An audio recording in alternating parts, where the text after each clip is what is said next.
sorts of ordering systems, and one of those systems is government. The notion that government should not intervene in the market, but that government intervention in the market is immoral, is something that I find problematic. Because suppose that I walk into a grocery store and I pick up candy bars and start eating them. And I walk out. Okay, what's going to happen to me? Well, is government going to come and use force against me? You're damn right it will. So what we have then is government force. And government force is used to protect particular kinds of property rights. Where do these property rights come from? And I think that that's one of the essential issues here. And I argue that government ultimately defines property rights for us.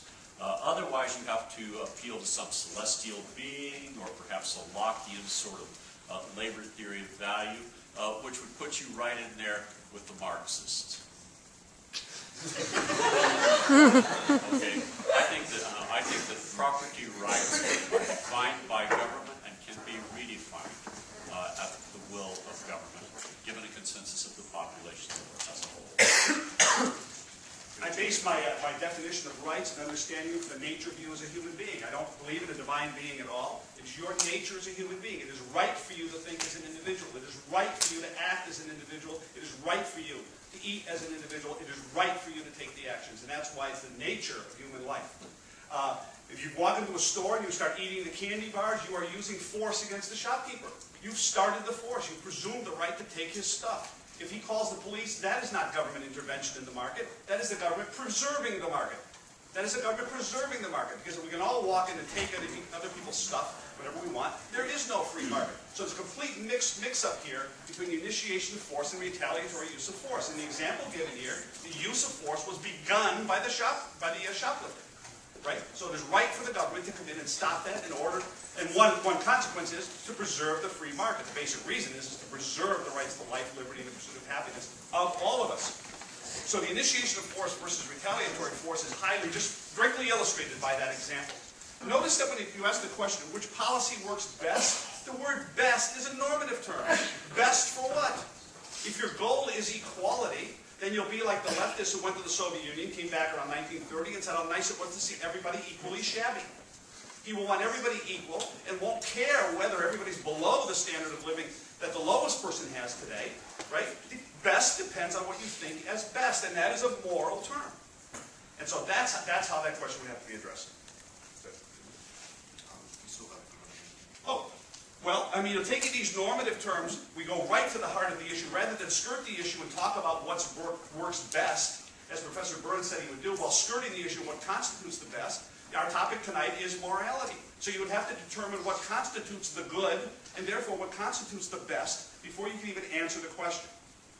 And if the best is that which is the best for the social whole as determined from the leaders on top, then you will find yourself a subject of that. And you will find yourself expropriated. It is not, as far as Americans today are concerned and they're working, the average American works into June paying his taxes. It's called break-even day. The principle's not changed if it's divided up and done by withholding and where you get multiple bills.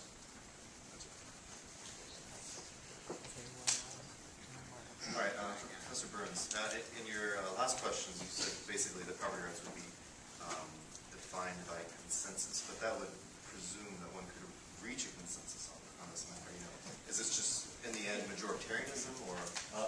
No, I've got a real simple sort of thing. Is that your tie?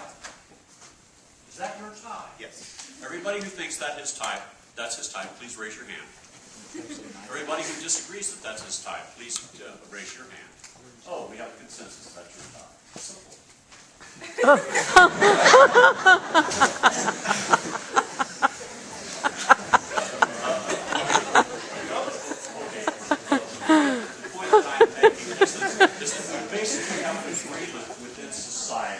That certain kinds of things seem to be properly the property of the people who are wearing them, using them, or what have you. Okay, the use of those things, okay, the action which John was talking about, I have a problem with, which is, if you own a car, I want you on the right-hand side of the road. And if you fail to be on the right-hand side of the road, then I want the government to force you to drive on the right-hand side of the road, or else. Traffic laws seem to be a big problem here. It's a metaphysical fact we both can't drive on the same side of the road in the same direction, so you just come to some terms on that. Big deal. The big issue is, can you tell, is that Anthony's tie or not? You can't tell by looking at it. You'd have to find out how he got the tie. If you really want to investigate the question in the legal sense, you'd have to find out, did he get the tie by coercing somebody else? Did he shove it in one pocket while he was stealing the candy bars of the shopkeeper with the other hand? Did he earn the tie?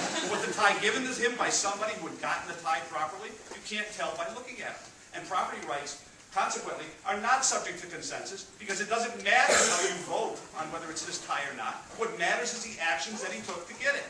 And if the entire country voted that it was not his tie and took it from him, and it was his tie and he had earned it, the entire country is morally wrong.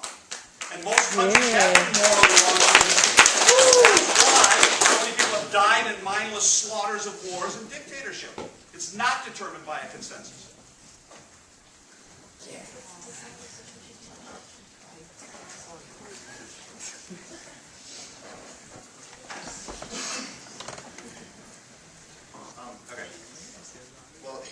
Situation with the tie, I mean, I guess, you know, you can see that obviously the majority of the people here, we had a consensus where everybody agreed that this was my tie.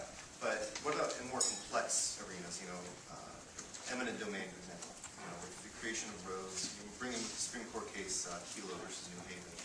Now, where do we draw the line where it's like? Well, on that particular case, I think it's important to recognize that the court said that regrettably they were going to follow the law. And the law basically dictated that they go with the municipality that had chosen to seize this property and compensate, however. Okay, what they said was it was not the province of the court to make law, it was the province of the legislative body, and the legislative body's laws needed to be enforced. I'm not going to be in favor of that sort of eminent domain. But the flip side is that when you require unanimity, which is effectively what the getting of property to put a road from here to San Jose, California would entail, then you have the problem of a holdout, you have incredible inefficiency. I'd like to come back eventually to the notion of best that John referred to, good, and his notion of normative. Okay, I'm going to define best real precisely. Best is when people have maximum amounts of choice available to them, period.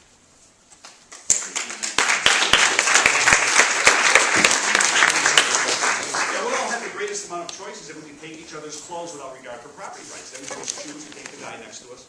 It would be no problem at all. We keep going back to the kind of wilderness situation where we're kind of a bunch of log cabins and we need to define where the roads are. We're not in that context right now. We're in a much more developed set of legal norms. Yes, the Supreme Court did follow the law, and that's why this gets really, really sticky, and it should follow the law. When the law doesn't contradict the basic principles of the land. But the reason the Supreme Court was faced with those legislative acts and faced with that law is because the law had gone so astray for the last several generations. The fact of eminent domain is eminent domain defined as the collective has a right to the property of the few, of the individual. And the collective has that right because its government spokesmen have power and decide that it's so. Take a look at the case in New Jersey. A senior citizen, woman, thrown out of her house so Donald Trump could build a garage for his limousines. Now, why did that happen? It's because Trump lined up with political power, and they were able to initiate force against the woman. And so it's a sticky issue in the sense that the Supreme Court and all courts must follow the law. But I'm not a positive law theorist. I don't think the law is right because some legislature passed it. Ultimately, I think it has to go that way with this because consensus is consensus, and we all agree on the law that it is. I just simply disagree with that. The law was wrong.